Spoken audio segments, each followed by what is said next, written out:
When the Chicago Bears released injured long snapper Patrick Scales, Scales suffered a season-ending knee injury in last week's Tennessee Titans preseason game. A lot of fans were thinking, wow, he gets injured and the Bears just cut him. That's cold on the surface, it does look cold, but in reality, the Bears really didn't have much of a choice because of how the league rules work.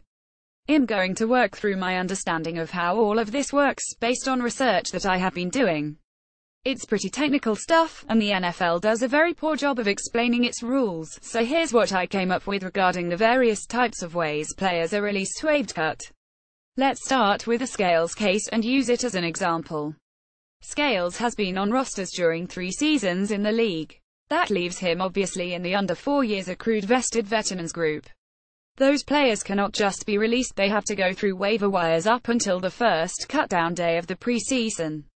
This year, there's only one cutdown day, so it's through September 2nd this Saturday. Here are the preseason rules. Since Scales is injured, they put the waived injured tag so that other teams know he is unable to pass a physical. Any team can claim him and put him on the 90-man roster until cutdown day. If no team claims him, which is almost certain with Scales, the Bears will have 5 days to negotiate an injury settlement with him. If a settlement is reached, that makes Scales a free agent. If not, or if the Bears want to put him on their injured reserve, they then place him on IR. Being on IR means he gets his full paycheck for the year, 117th of his pay for the year per game, unless he has a split contract, but that's way beyond the scope of this article and he cannot be waived again until he passes a physical. Injury settlements are generally used for short-term situations. Guy has a broken wrist, can play the second half of the season, but IR is better for year-long injuries. Either way, Scales is not left out in the cold. That brings us to our next player injured for the season in the Titans game, Cameron Meredith. Meredith is a player that would certainly never pass waivers. Somebody would take a flyer on him.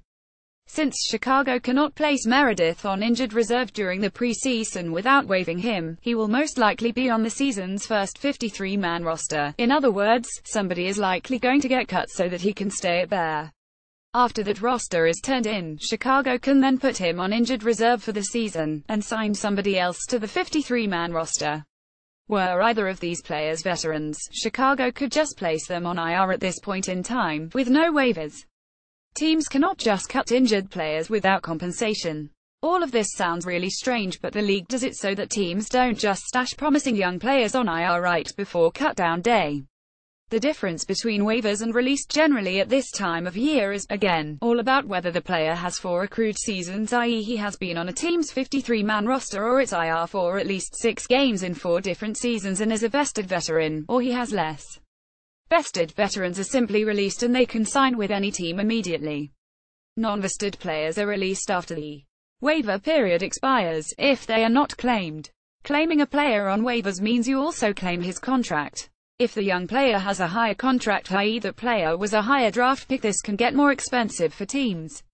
If the player is released, the team with the contract is on the hook for all guaranteed money unless the player has offset language in his contract. That's beyond the scope of this article as well.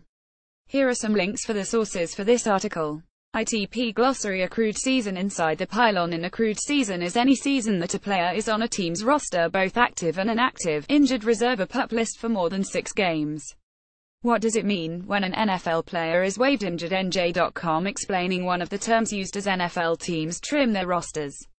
How the NFL waiver wire works. Daily Norseman. With a bunch of roster moves to be made in the next 24 hours, we need to take a look at what some of these different moves are. NFL waiver system explained. SBNation.com. The NFL waiver period has officially begun. Not sure what exactly the waiver wire is or how it works? We break it down.